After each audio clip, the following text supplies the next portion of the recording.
예, 안녕하세요. 윤 대통령 지지율이 52%를 돌파했죠.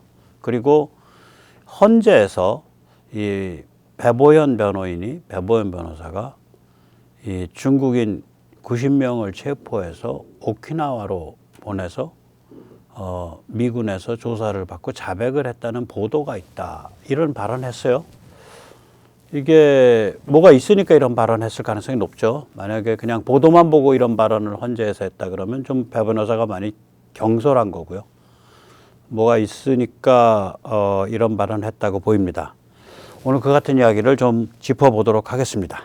1월 16일 헌법재판소에서 윤 대통령 변호인은 종중국회의 줄탄핵에 의한 국정 해체 난동을 적시했을 뿐 아니라 부정선거 혐의를 집중 부각했습니다. 특히 선관위 연수원에서 중국인 90명이 체포되어 오키나와 미군 기지로 가서 조사받고 자백했다라는 언론 보도를 언급했습니다. 예, 직접 한번 보시겠습니다. 뭐 오늘 아침 신문에도 뭐 메이저 신문사는 아니지만 그 수원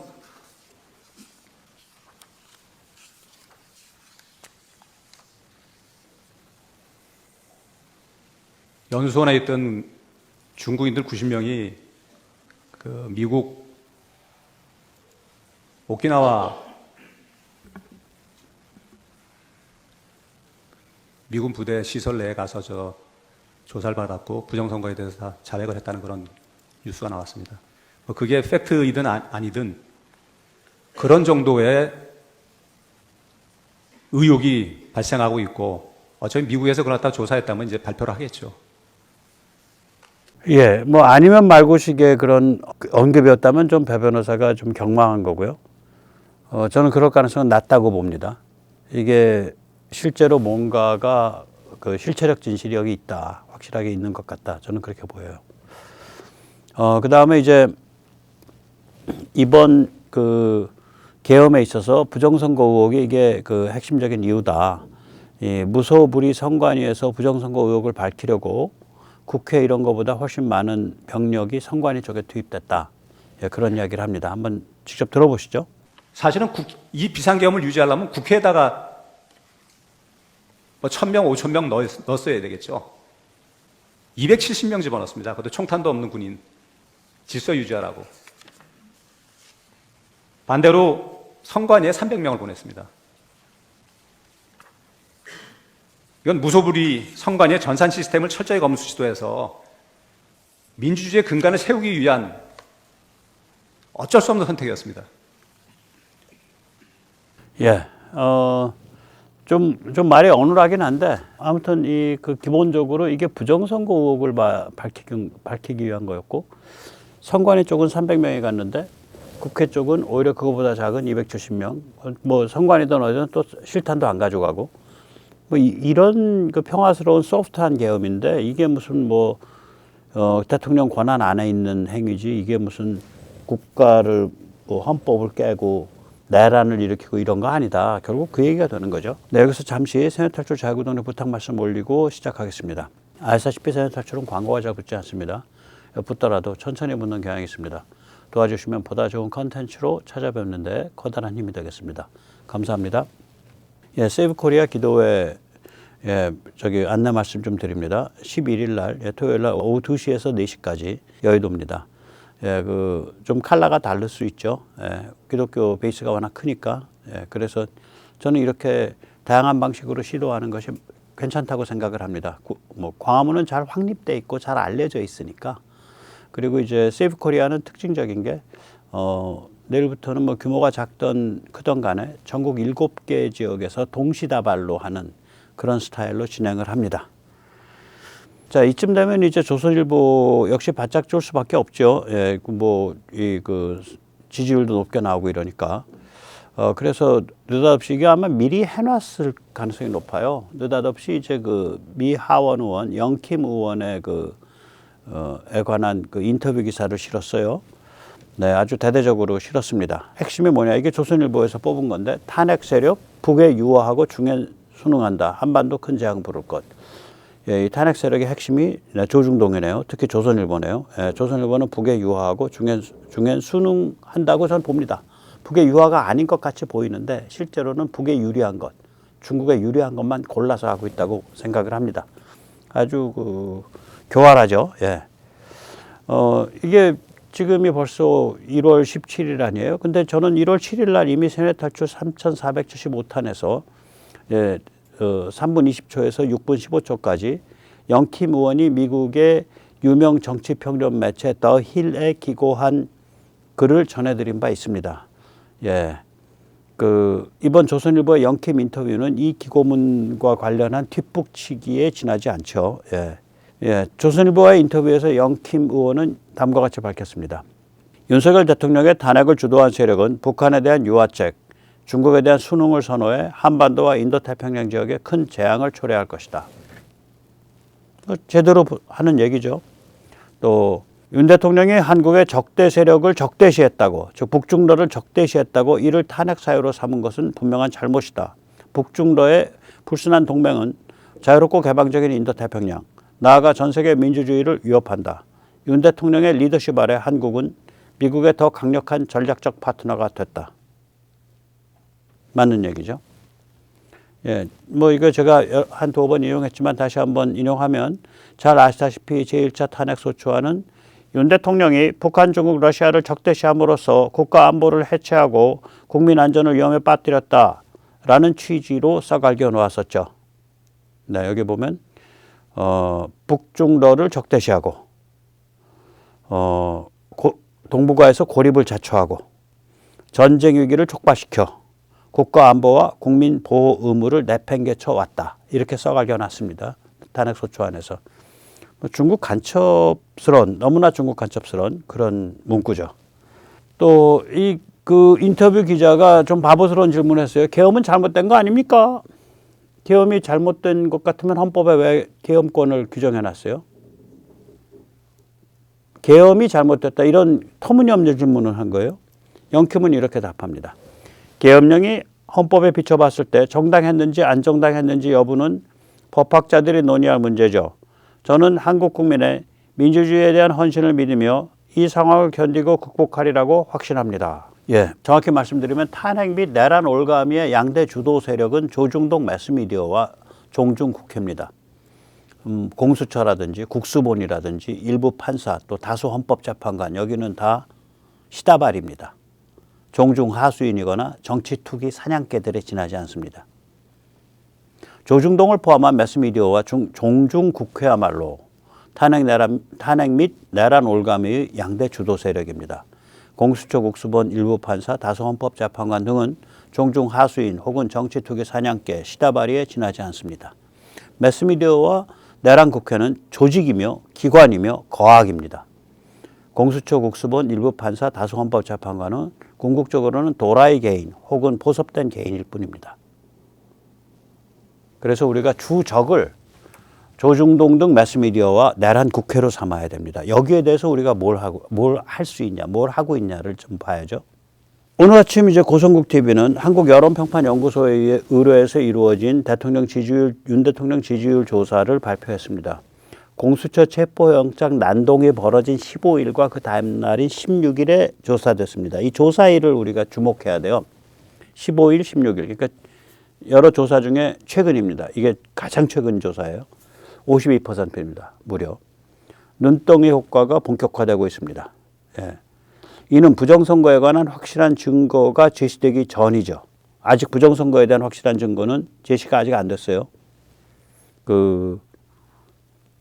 아까 헌재 발언도 17일에야 공개됐죠. CCTV가.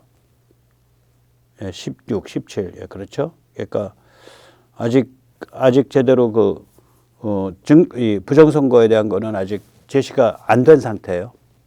그냥 대통령이 공수처로 출두해서 이제 말하자면 잡아 넣어진 것. 그 상태에서만 그것도 15일 날 일어난 일이니까 15일 아침부터 조사했으면은 아직 그 효과가 덜 나올 때예요. 저는 부정선거에 대해서 이렇게 설득력 있는 증거, 실체적 증거들이 좀 더 나오면 그게 대통령 측에서 본격적으로 거론되면 이거 70%까지도 갈 수 있다 그렇게 생각합니다. 커요. 굉장히 심각한 문제죠. 예. 이런 여러 가지 변화는 뭐냐면 결국 사람들이 수동적으로 시청자로서 매스미디어를 받아들이는 행태가 끝난 거예요. 적극적 검색, 학습 참여자로서 유튜브와 소셜미디어를 스스로 뒤져서 정보를 취득하고 소통하고 있기에 이게 지지율이 이렇게 그냥 급반등하고 있는 거예요. 그래서 무서운 거죠. 1.23 계엄, 그러니까 12월 3일 계엄 이후 벌어지고 있는 정치 문화, 정치 심리의 변화는 조중동 등 매스미디어의 죽음입니다. 아까 제가 거학이 두 개라 그랬죠. 조중동 등 매스미디어와 내란 국회다. 그중에 조중동 등 매스미디어는 요번에 이건 저문은해다. 얘들은 이제 골로 간다. 가 증명이 된 거예요. 저 정도로 짖었는데 탄핵과 내란 올가미를 들고 양대 주도 세력인데 저 거학이 양대 주도 세력이 하나인데 저 정도로 짖었는데 그 세뇌 그 융단 폭격을 뚫고 그 선동 융단 폭격을 뚫고 국민 여론이 지금 수직 상승하고 있잖아요. 뭐냐면 사람들이 정치적인 어떤 판단을 할 때 이미 수동적으로 매스미디어가 떠드는 거 안 본다는 거지. 예. 이거는 이게 뒤져가지고 본다는 거죠. 스스로 유튜브나 소셜미디어에서. 매스미디어 골로 갔다는 걸 이제 증명된 거예요. 예. 나머지 하나의 거학. 매스미디어 골로 가고 있다고 치고. 종중국회, 이 난잡국회, 간첩국회, 내란국회. 이걸 어떻게 해야 되냐. 국회의원을 잡으려면 선거구 지역사회에서 움직여야 합니다. 지금 끌어오르고 있는 정치혁명 에너지가 서울 중심과 대규모 집회뿐 아니라 지역의 자유공화 시민운동, 정파운동으로 확장돼야 합니다. 특히 2030이 적극 참여하는 로컬 정파운동이 자리 잡아야 합니다. 네, 그래서 이제 이와 관련해서 잠시 안내 말씀드리겠습니다. 예, 제1번 자유공화 시민 윤석열, 깃발 나침판으로 삼는 연대기구. 123 코리아 12월 3일 계엄을 뜻합니다. 123 코리아의 가칭입니다. 예, 좀 더 이제 준비가 되면 이제 명칭이 확정되겠죠. 일단 홈페이지는 준비 중인데 www.123korea.kr로 잡았고요. 예, 세뇌 탈출 3,486탄 무엇을 할 것인가? 탄핵과 내란 올가미에 대해 싸우면서 미래를 준비해야 한다. 미래를 준비해야 돼요. 지금부터. 미래를. 이게 시간이 걸리는 일이기 때문에. 그리고 지금 이걸 준비해가는 과정 자체가 윤 대통령의 등짝에 칼을 꼽으려고 하는 정치적 배신자들이 멈칫거리게 만들어요. 저런 게 준비되고 있다를 생각을 하면서 몸조심을 한다고요. 새가 못 모이게 한다고요. 배신자들의 새가 못 모이게 만드는 그런 역할을 해요. 예, 문의가 있으시면 백모@백모.net으로 문의를 해 주십시오. 예, 감사합니다. 이 로컬 선거구에서 자유공화 시민이 한 200명 조직되면 국회의원들, 광역의원들, 지자체장, 지방의원들이 엄청 무서워합니다. 예. 모가지를 붙이고 떼는 힘을 가질 수도 있습니다. 정치인들의 판단 기준이 조중동 매스미디어가 아니라 자유공화 시민이 되도록 만들 수 있습니다. 지금 우리 막 투명인간 취급하려고 그랬잖아요, 쟤들. 이렇게 국민 지지율 오르기 전에. 예. 자유공화 시민은 이제 윤석열이라는 깃발 나침판을 얻었습니다. 한국 현대사에서 자유공화주의, 리버럴 리퍼블리카니즘이죠. 자유공화주의가 다시 말해 자유민주주의, 법치주의, 개인존엄성, 시장경제 등을 명확한 사상적 지향점으로 삼은 대통령급 정치 지도자는 우남 이승만 이후 처음입니다. 예. 박정희 대통령은 경제를 발전시키고 제도를 정비하는 초인적 업적을 이룩했지만 이분의 업적은 정치 사상적 지향성은 아니죠. 너무 험한 시대를 살았어요. 그때가 제일 한국이 어려웠거든요. 그러니까 71년 키신저, 72년 닉슨, 그 다음에 73년 제1차 오일 쇼크, 그 다음에 78년 겨울부터 시작된 제2차 오일 쇼크. 한국이 죽는 자리였었습니다. 그때가. 그걸 돌파해낸 것이 그런 엄청난 업적이죠. 그러니까 그분의 업적은 다른 분야예요. 이런 정치 사상적 지향성이 아니에요. 또 그러니까 다시 말하자면 박 대통령이 그런 그 굳은 일, 경제를 발전시키는 그런 일을 해서 초석을 다졌기 때문에 그 토대 위에서 자유공화주의라는 정치사상적 흐름이 오늘날 꼽힐 수 있게 된 거죠.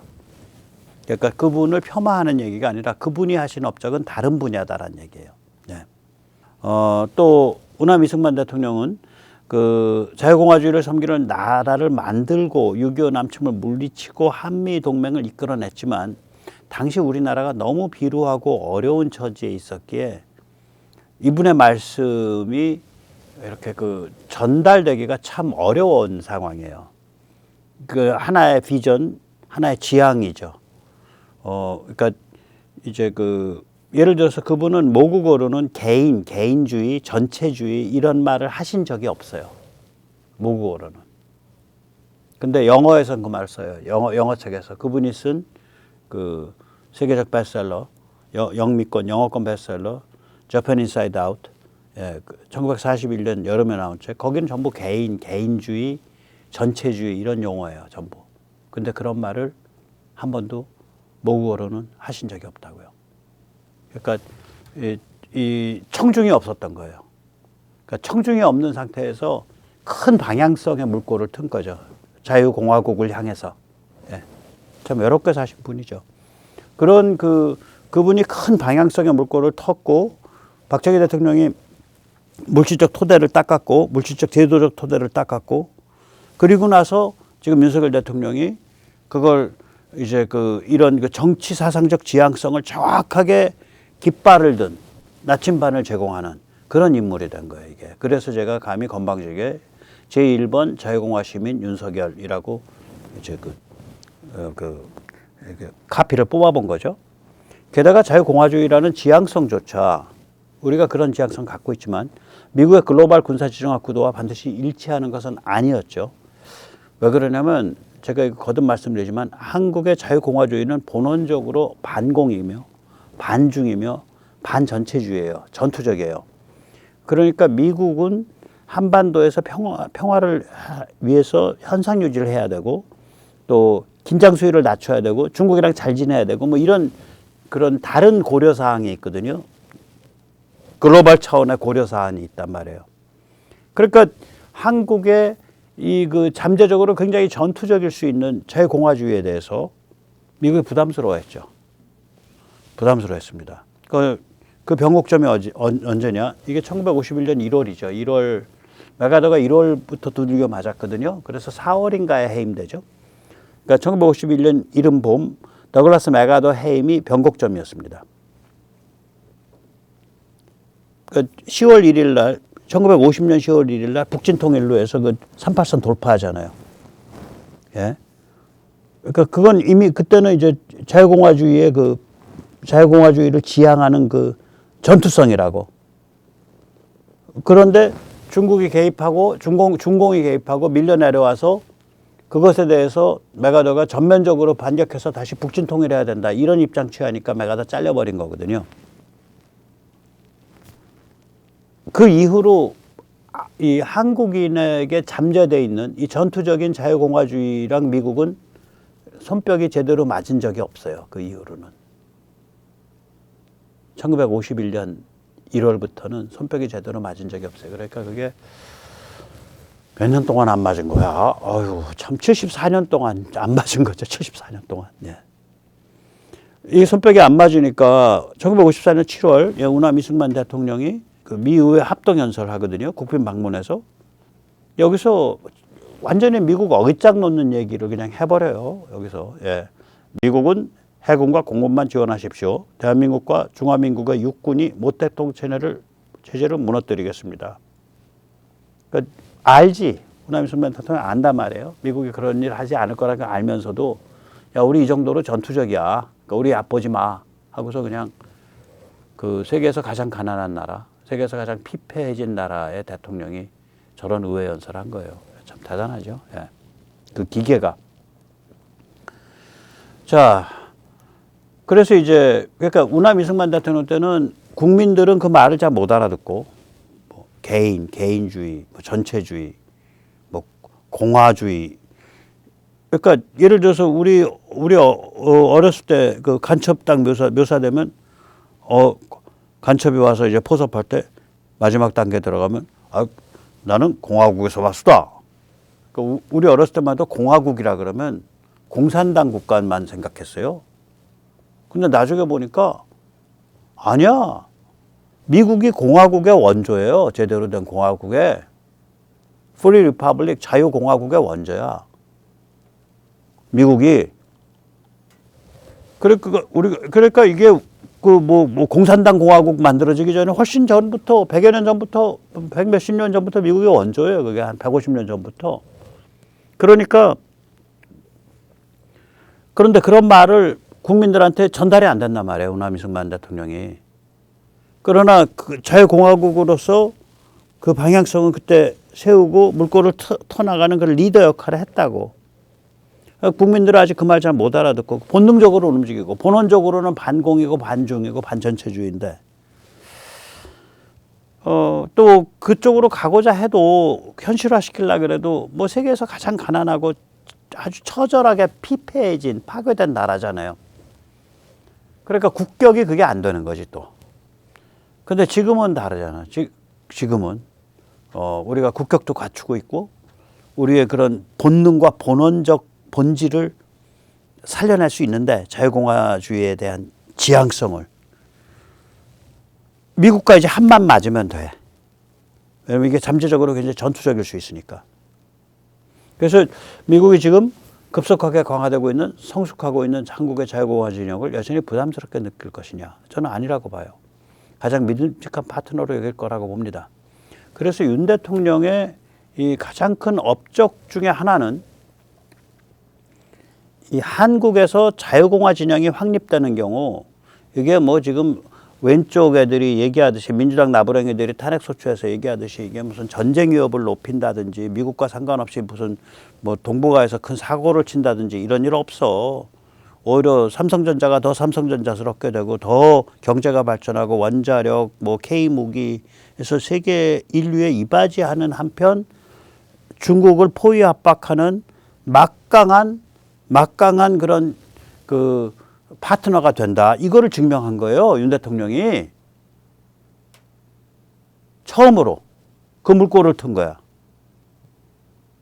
그러니까 우리 내부의 내적 역량이 이미 다 갖춰져 있는 상태인데 그러니까 국민들의 정치의식만 빼고 아직 좀 정치문화 좀 빼고 그건 요번에 윤 대통령의 살신 성인에 의해서 이제 폭발하고 있는 거고요. 폭발적으로 성장하고 있는 거고요. 오죽하면 개몽령이라고 부르겠어요. 예, 젊은 친구들이. 아무튼 그런 상태인데 이것이 미국의 그러니까 미중 대립 신냉전이라는 글로벌 군사 지정학 구도랑 합이 맞아서 두 개가 합이 맞으면 한국이야말로 정말 자유공화 진영이 이끄는 그런 나라가 돼야 된다. 그게 지배적인 나라가 돼야 된다. 자유공화주의가.